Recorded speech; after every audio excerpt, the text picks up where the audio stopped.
నరేంద్ర మోడీ విదేశాంగ విధానం దెబ్బ మీద దెబ్బ తగులుతోంది. ఇప్పుడు తాజాగా ఇండియన్ ఓషన్లో ఇరానియన్ షిప్ను ధ్వంసం చేసింది అమెరికన్ సబ్మెరీన్. ఇండియా ఏం చేయగలిగింది? ఇది Indian ocean, of course India's territorial waters కాదు కనుక లీగల్ కాదు, మా లీగల్ రైట్ ఏం కాదు అనొచ్చు. కానీ ఒక విశ్వగురు కావాలనుకునే దేశం, ఒక గ్రేట్ సూపర్ పవర్ అంబిషన్స్ ఉన్న దేశం తన సమీపంలో ఇలా జరిగితే చూస్తూ ఊరుకుంటుందా? అందులో ఇది ఇండియాలో జరిగిన నావల్ ఫ్లీట్లో పాల్గొని వెళ్తున్న ఇరాన్ షిప్. ఇదేదో ఎక్కడికో పోయి వస్తున్నది కాదు, ఏ తీవ్రవాద కార్యకలాపాలు జరిపిస్తున్నది కాదు. విశాఖపట్నంలో జరిగిన నావల్ ఫ్లీట్లో పాల్గొని వెళ్తుంది. అంటే మన దగ్గరికి, మన దేశానికి వచ్చి వెళుతున్న ఇరానియన్ షిప్కు ప్రొటెక్షన్ ఇవ్వాల్సిన బాధ్యత మన విశ్వగురువుకు ఉండదా? ఇప్పుడు మన దగ్గరికి ఎవరైనా అతిథి వస్తాడు, ఆ అతిథి జాగ్రత్తగా ఇంటికి పోయే వరకు మనం ఆలోచిస్తాం కదా. నాకేం సంబంధం లేదు, వెళ్ళిపోయాడు అనగలమా? ఒక విశ్వగురు అలా అనగలదా? ఇదే చైనాలో జరిగితే, సౌత్ ఈస్ట్ చైనాలో కనుక ఇరాన్ షిప్ వచ్చి సౌత్ చైనా సీలో కనుక చైనా నిర్వహించిన నావల్ ఫ్లీట్లో పాల్గొని వెళ్ళి ఉంటే అమెరికా ఇరాన్ షిప్ను అటాక్ చేసేదా? ఇంకో ఉదాహరణ చెప్తాను. ఇప్పుడు ఇంకో షిప్ కూడా ఉంది, దానికి శ్రీలంక బాధ్యత తీసుకుంది. సో ట్రింకమలి వచ్చి వెళ్తున్న ఇరానియన్ షిప్ పైన అటాక్ చేయకుండా ప్రొటెక్షన్ ఇస్తాము అని చెప్పి శ్రీలంక ప్రకటించింది. శ్రీలంక లాంటి చిన్న దేశం చేయగలిగినప్పుడు ఇండియా లాంటి ఇంత పెద్ద దేశం చేయగలేదా? అన్ఫార్చునేట్లీ ఇప్పటి వరకు మోడీ ప్రభుత్వం దాన్ని ఖండించడానికి కూడా ముందుకు రాలే.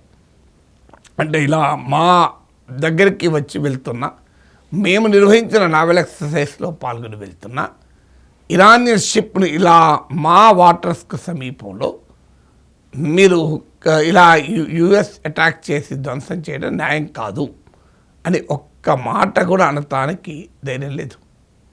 సో ఇది ఇండియాస్ ఫారిన్ పాలసీకి ఎంత దెబ్బ చూడండి.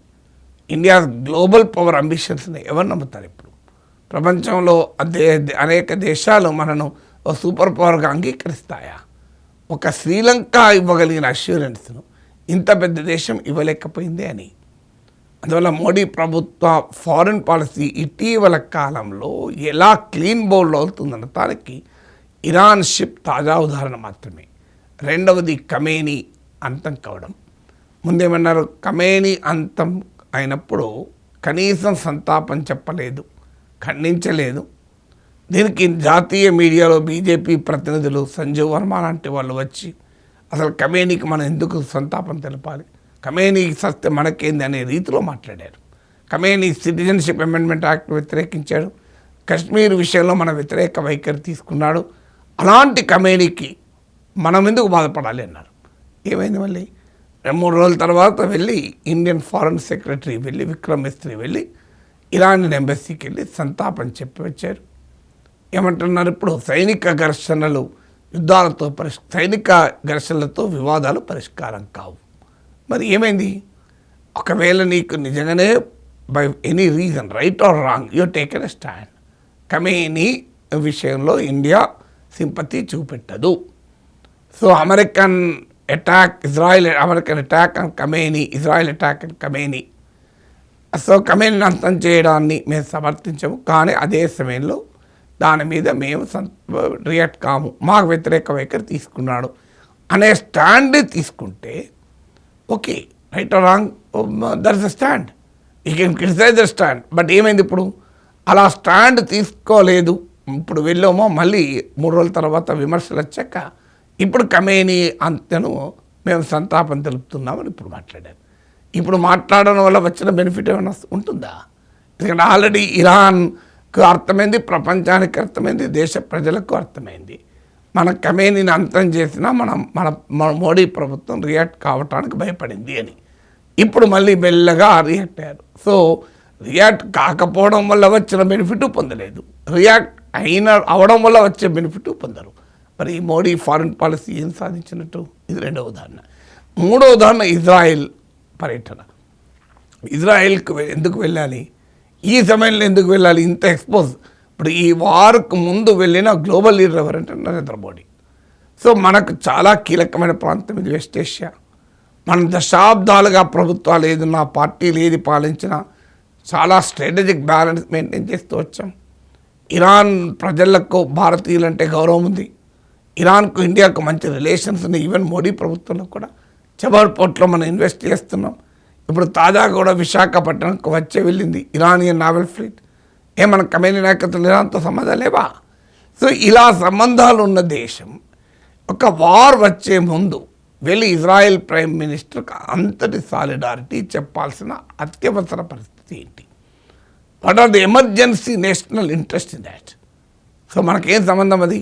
సో వాళ్ళు కొట్టుకుంటున్నారు. కనీసం ఇప్పుడు కనుక ఇంత ఓపెన్గా ఇజ్రాయెల్తో సైడ్ చేసి ఉండకపోతే నరేంద్ర మోడీ ప్రభుత్వం, ఇలా మోడీకి ఒక అపూర్వమైన అవకాశం ఉండేది. ఎందుకంటే అటు ఇజ్రాయెల్ మనకు మిత్రదేశం, ఇటు ఇరాన్ మనకు మిత్రదేశం, సౌదీ, యుఏఈ ఇవన్నీ మిత్రదేశాలు. సో ఇవాళ ఈ వార్ను ఆపడంలో కనీసం ఇండియాకు పాత్ర ఉండేది. మీరు గమనించండి, రష్యా ఉక్రెయిన్ వార్ అప్పుడు మోడీ ఆపుతాడని చెప్పి ప్రచారం జరిగింది. కనీసం మన నైబర్హుడ్లో జరిగేటువంటి వార్లోనైనా మన క్రియాశీలకంగా మీడియేట్ చేస్తానికి స్కోప్ ఉండేది. ఇవాళ ఆ స్కోప్ చైనాకి ఇచ్చేసాడు మోడీ. ఇప్పుడు చైనా ప్రకటించింది మేము మీడియేట్ చేస్తామని. మీరు గమనించండి, ఇంత బహిరంగంగా రష్యన్ ఉక్రెయిన్ వార్లో కూడా చైనా ప్రకటించలేదు. ఎందుకంటే చైనా ఆ వార్లో రష్యాకు పూర్తిగా టిల్ట్ అయింది. ఇండియా స్ట్రాటజిక్ బ్యాలెన్స్ మెయింటైన్ చేసింది. కానీ ఇప్పుడు మనం మోడీ ప్రభుత్వం చూపిన ఈ తొందరపాటు వల్ల, నరేంద్ర మోడీ ఇజ్రాయెల్కి వెళ్ళడానికి చూపెట్టిన తొందరపాటు వల్ల గ్రహపాటు ఏంటంటే ఈ ప్రాంతంలో చైనీస్ ఇన్ఫ్లుయెన్స్ పెంచి ఇండియాకు వచ్చిన ఒక అవకాశాన్ని కోల్పోయి వెస్ట్ ఏషియాలో మనం దశాబ్దాలుగా మెయింటైన్ చేసుకున్న బ్యాలెన్స్ను, న్యూట్రాలిటీని నాశనం చేసుకున్నాం. అల్టిమేట్గా ఏ ఇండియన్ ఇంట్రెస్ట్ సర్వ్ అయ్యాయి? ఇప్పుడు నరేంద్ర మోడీ ఇజ్రాయెల్ పోకపోయినా ఇండియా ఇజ్రాయెల్ రిలేషన్స్ ఉండేవి, వాటికేం ప్రమాదం ఉండేది కాదు కదా. ఇవాళ మనం ఏ రకంగా సమర్థించుకుంటాం ఇప్పుడు ఇండియన్ ఫారిన్ పాలసీని? ఇది రెండవది.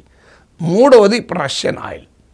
చూడండి, అమెరికా ప్రకటించింది ఒక 30 days పాటు మేము వెసులుబాటు ఇస్తాం, ఆ తర్వాత మాత్రం ఇచ్చే ప్రసక్తే లేదని ట్రంప్ హెచ్చరించాడు.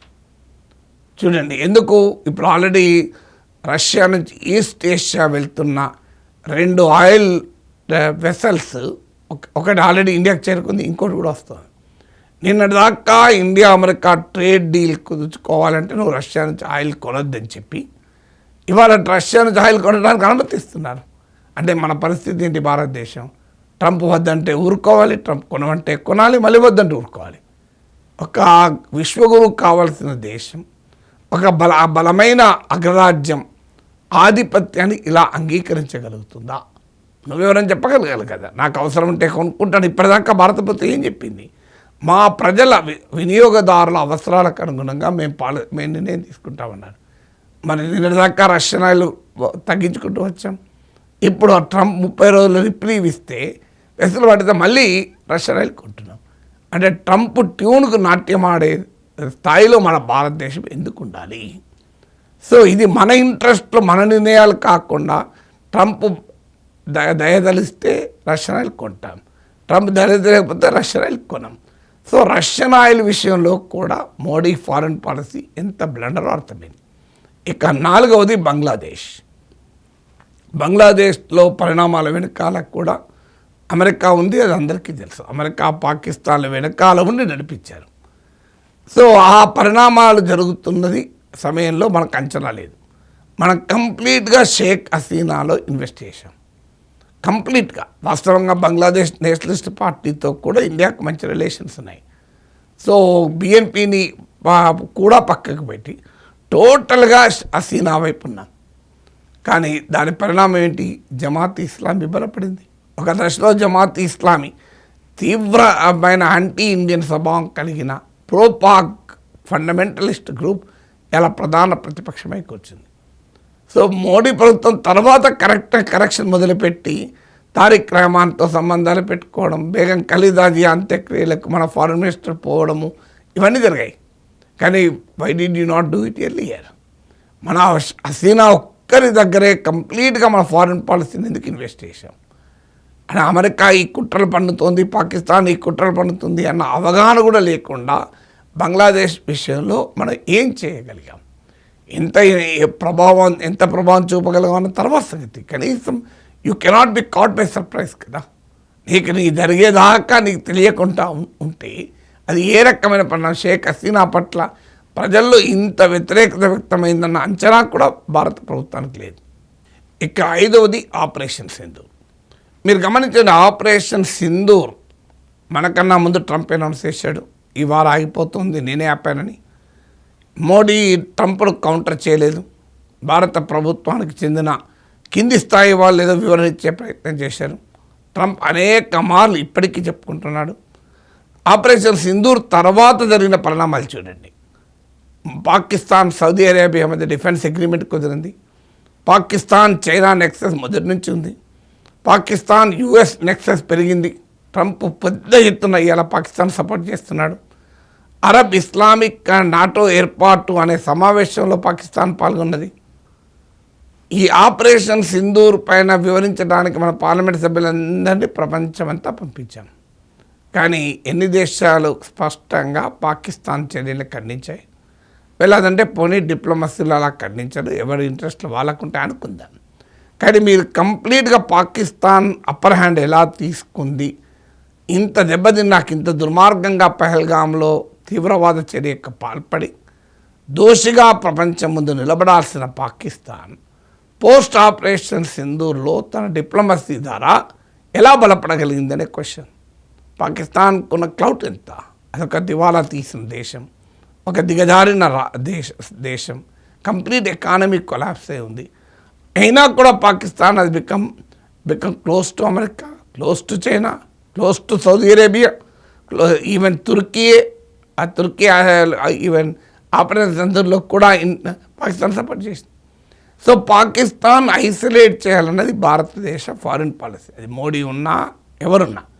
So could we isolate Pakistan ప్రపంచమంతా అనుకునేలా చేయగలిగామా?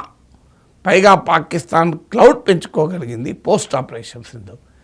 అందుకే మీరు గమనించండి, సో పహల్గాం దాడుల తర్వాత ఆపరేషన్ సింధూర్ మొదలైంది. ఎందుకు ఆపారంటే ఆపలేదు, అది కంటిన్యూ అవుతుంది. మళ్ళీ దాడి జరిగితే ఆటోమేటిక్గా కంటిన్యూ అవుతుంది అన్నారు. ఢిల్లీ దాడి జరిగిన రోజులైంది, ఇప్పటికి ఆపరేషన్ సింధూర్ కంటిన్యూ అవుతుందా? కనీసం ఢిల్లీ దాడుల తర్వాత పాకిస్తాన్ తిట్టడం కూడా మానేశాడే మోడీ. గట్టిగా తిడుతున్నాడు మోడీ కానీ, అమిత్ షా కానీ, రాజ్నాథ్ సింగ్ కానీ. మరి ఫర్గడబడి ఆపరేషన్ సింధూర్ కనీసం మాటల ఆపరేషన్ లేదు కదా. సంగతి చూస్తాం, అంతు చూస్తామని కూడా అంటలేరు కదా. అందువల్ల క్లియర్గా ఇప్పుడు నేను 5 ఉదాహరణలు చెప్పాను వరుస పెట్టి. సో ఇండియన్ ఫారిన్ పాలసీలో ది మోస్ట్ ఎంబరాసింగ్ టైం నడుస్తుంది. ట్రంప్ నరేంద్ర మోడీకి ఊపిరాడకుండా చేస్తున్నాడు, అడుగడుగున అడ్డుపడుతున్నాడు. అందుకే 6వది ఏంటంటే, ఈ ట్రంప్నే నమ్ముకొని మోడీ ప్రభుత్వం కంప్లీట్గా బీజేపీ ఇన్వెస్ట్ చేసింది. అసలు అమెరికా ఎన్నికల్లో మనకేం సంబంధం? ఎవరు గెలుస్తారు, ఎవరు గెలిచినా వాళ్ళతో సంబంధాలు పెట్టుకోవాలి, అది విధానంగా ఉండాలి. కానీ వెళ్ళి ప్రోయాక్టివ్గా ట్రంప్ క్యాంపెయిన్ చేసి 5 ఏళ్ల పాటు బైడెన్ అడ్మినిస్ట్రేషన్లో ఇండియా ఆదాని మూల్యం చెల్లించుకోవాల్సి వచ్చింది. ఎక్కడో చోట బైడెన్ తెలియదా ట్రంప్కు మోడీ చేసిన అపూర్వ సత్కారాలు, నమస్తే ట్రంప్ నుంచి హౌడీ మోడీ వరకు. అందుకని మోడీ ఉపన్యాసాలని ట్రంప్ తన క్యాంపెయిన్ మెటీరియల్లో కూడా వాడుకున్నాడు. కానీ what did we get in return? ఇప్పటికీ మోడీ ట్రంప్ గొప్ప ఫ్రెండ్ అంటాడు, ట్రంప్ మోడీని గొప్ప ఫ్రెండ్ అంటాడు. ఇండియాకు మాత్రం పదే అవమానాలు, దాడులు. సో ట్రంప్ వల్ల ట్రంప్ పట్ల మోడీ తీసుకున్న వైఖరి కూడా, బీజేపీ ప్రభుత్వం తీసుకున్న వైఖరి కూడా ఫారిన్ పాలసీ డిజాస్టర్ కాదా?